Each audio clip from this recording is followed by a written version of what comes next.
Have you ever spent your whole life searching for peace?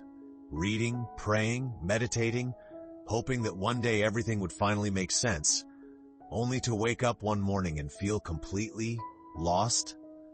The kids are grown. The house is quiet.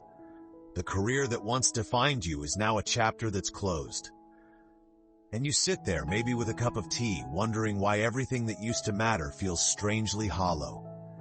It's one of the great paradoxes of awakening. We spend decades climbing the mountain of life, only to reach the top and realize we're not who we thought we were. For a brief moment, you might have touched something real, a deep stillness, a light inside your chest. You saw through the noise, through the masks. And yet, instead of joy, you felt disoriented, almost frightened. It's as if the person you used to be has quietly disappeared, and all that's left is silence.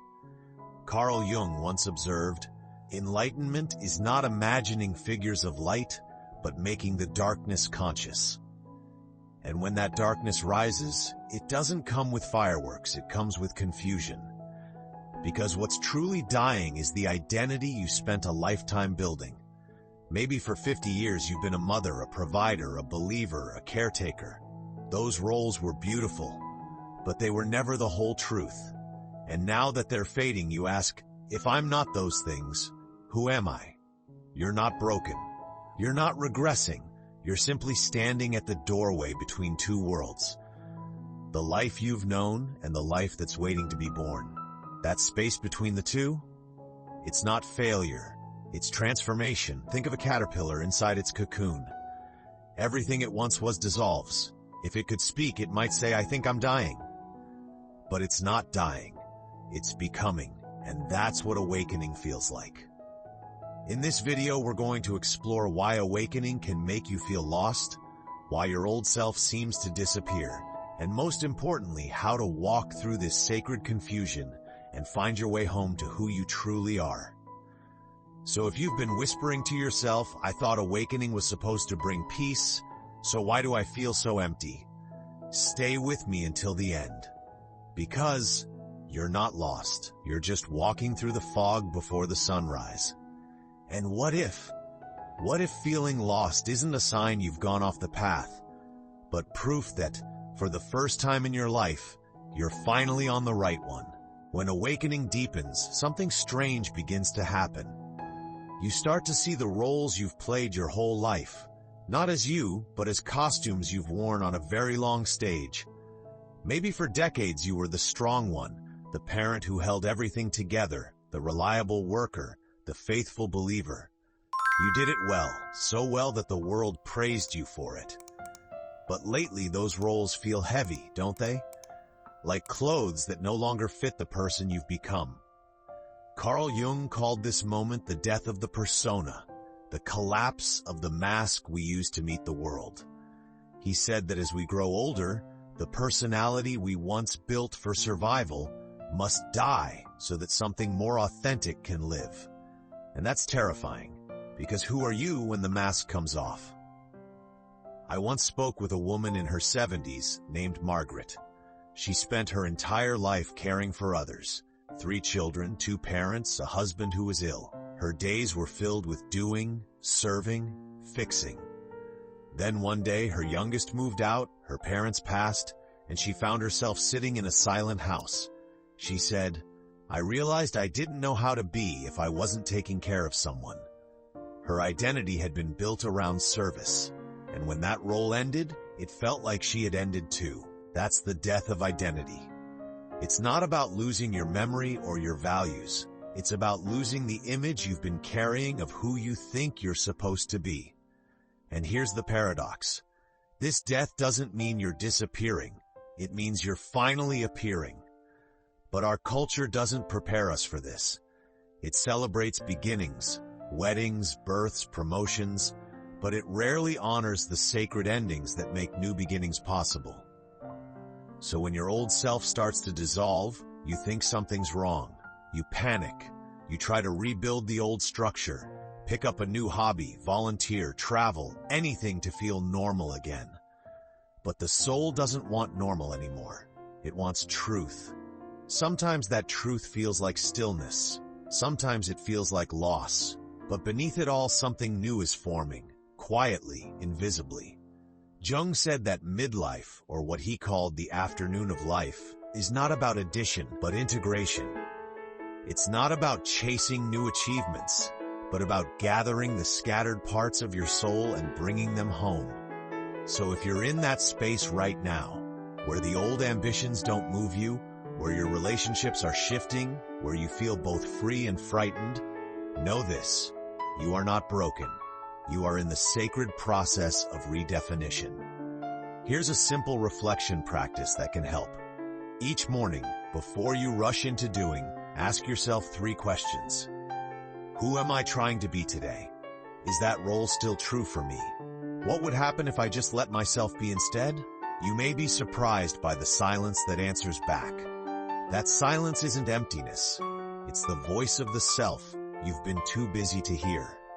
And if you listen long enough, that voice will begin to guide you, gently, clearly, not back to who you were, but toward who you've always been beneath the noise. Because the truth is, the old you dying. It's simply returning to the earth of your being, so that the real self, the timeless one, can finally grow roots. This is the part of awakening that no one warns you about. It's not glamorous, it's not blissful. It's quiet, humbling, raw, but if you can stay with it, if you can resist the urge to rebuild the mask, you'll discover a peace that no role could ever give you. So ask yourself, what part of me is ending right now, and what part of me is trying to be born? Don't rush the answer, just breathe. Because right here in this in-between, you're not falling apart. You're finally falling into yourself. After the old identity falls away, something else begins. A silence that most people aren't ready for. The Buddhists call it shunyata, the great emptiness. Jung called it the night sea journey. But you might simply call it the void. Days feel quieter now. Conversations that once thrilled you sound shallow. Even your prayers, words that once carried power, now feel like whispers into an empty sky. And for the first time you begin to wonder, have I lost my connection to life itself? You haven't. You've just lost the noise that used to cover it. Carl Jung described this phase as necessary desolation, a period when the psyche retreats inward to reorganize itself. He said, "In all chaos there is a cosmos, in all disorder a secret order. And though it may not feel like it right now, the void is not your enemy. It's the space where the soul rewires itself for truth." Think of your nervous system like a musical instrument. For decades it's been tuned to the rhythm of survival. Constant doing, planning, fixing, caring. Now that rhythm has stopped and what you hear is silence. But silence isn't emptiness, it's retuning. Science confirms this. When people step away from stimulation, television, constant conversation, social media, the brain's default mode network activates. This is the system responsible for reflection, memory integration, and meaning-making. In other words, when life feels silent, your brain is quietly rebuilding your sense of self. But because we live in a culture addicted to noise, we mistake this silence for loneliness. We rush to fill it, turning on the TV, planning trips, calling friends just to avoid the echo. Yet every time you fill the void, you delay its gift. Let me tell you about John. He was 68 when he retired from a 40-year teaching career. For the first few months, he felt free. He could rest, read, take walks, but soon the days began to blur. He said, "It's like my life lost its sound." So he tried to fill the silence, joined clubs, volunteered, even started another job. But nothing felt right. Finally, one morning, he sat by the lake near his home and just listened. The wind, the birds, the water, all speaking softly. He told me that day, the silence stopped being scary. It became sacred. That's what the void offers, a sacred quiet that reveals who you are when there's nothing left to perform. But make no mistake, this stage can feel brutal. Your mind will tell you something's wrong. It will whisper, "You're wasting time, you're disappearing, you're falling behind." When that happens, remember this: the mind hates what it cannot control, and the void cannot be controlled. It can only be entered. So, how do you live through it? Step 1. Stop labeling the silence as bad. Instead, call it space. Say to yourself, I am resting in space. Step 2. Replace reaction with observation. When you feel lonely, don't run, watch it. Ask, what is this loneliness made of? Thought, memory, habit? You'll begin to notice it's not a monster, just a ripple in awareness. Step 3. Create small anchors in your day that honor stillness. Sit in your garden each morning before speaking to anyone. Eat one meal without distraction. Take a slow evening walk and let your senses guide you home. These small rituals turn emptiness into belonging. And over time, something miraculous happens. The silence that once frightened you begins to nourish you. You no longer crave noise for comfort. You begin to see beauty where before there was nothing. In the play of light on your wall, in the breath that moves through your chest, in the simple awareness that you are still here. So if you're walking through the void right now, don't rush it. Don't try to fix it. You are not lost. You're becoming fluent in stillness. Let this stage do its work, because only in silence can the soul remember its original song. And maybe that's the true purpose of the void, not to take life away from you, but to give it back, stripped of noise and full of truth. After the void, something subtle begins to shift. You wake one morning, and for the first time in months, the sunlight feels different. The world hasn't changed, but your eyes have. This is what I call the rebirth of meaning. It doesn't arrive like thunder. It comes softly, in the way a seed pushes through soil after a long winter. For some, this moment comes after years of emptiness. For others, it happens quietly, like a whisper in the heart. I'm ready to live again. But this time, life feels different. You no longer chase excitement. You're drawn instead to what's real. The small things begin to glow again. The steam rising from your morning tea, the way your dog leans into your touch, the sound of wind moving through the trees. You used to look for purpose in grand things, success, recognition, serving others. Now, meaning hides in simplicity. And that's not regression. That's awakening's second act. Carl Jung called this stage integration. He said the privilege of a lifetime is to become who you truly are. And becoming who you truly are means weaving the sacred into the ordinary. Let me tell you about Helen. She was 73 when she told me, for the first time, I'm not trying to prove anything. After decades of striving, raising kids, working, volunteering, she found joy in painting simple watercolors. No exhibitions, no goals, just colors and quiet. She said, I used to pray for purpose. Now I just pray for presence. That's the rebirth of meaning, when being present becomes more important than being productive. But beware, this stage can confuse people around you. They may say you've changed or you're not as driven as you used to be. And that's true, because you've stopped mistaking motion for growth. You see, our culture worships doing. We measure life in achievements, schedules, noise. But the awakened soul learns that life isn't about adding more. It's about feeling more.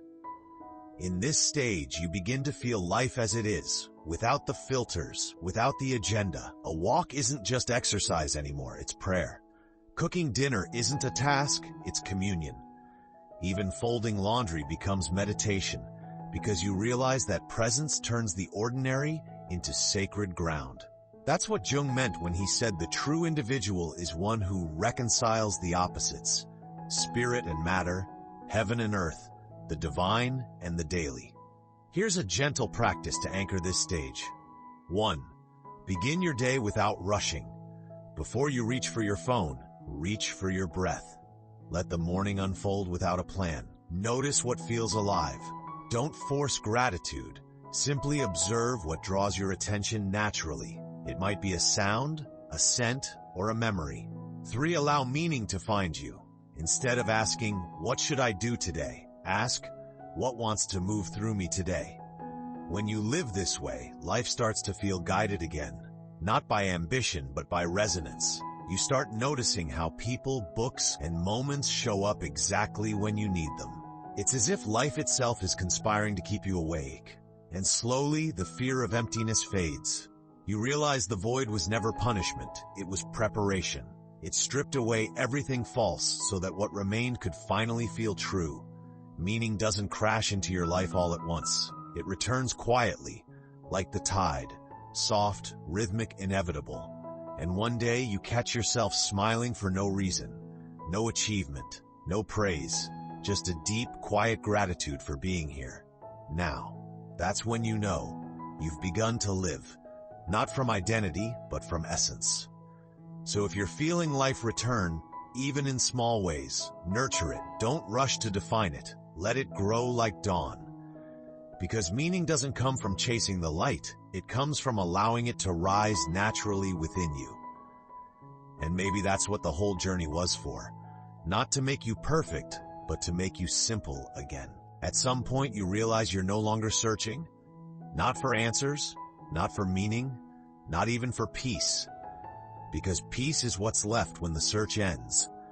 For so long you've been trying to become someone, a better version, a wiser self, a healed soul. But awakening has quietly been showing you something else. You were never meant to become.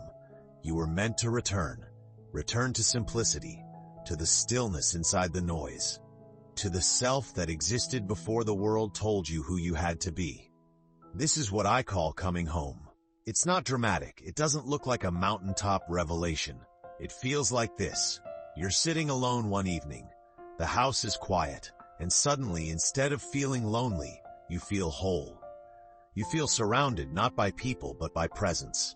Carl Jung once said, "The privilege of a lifetime is to become who you truly are."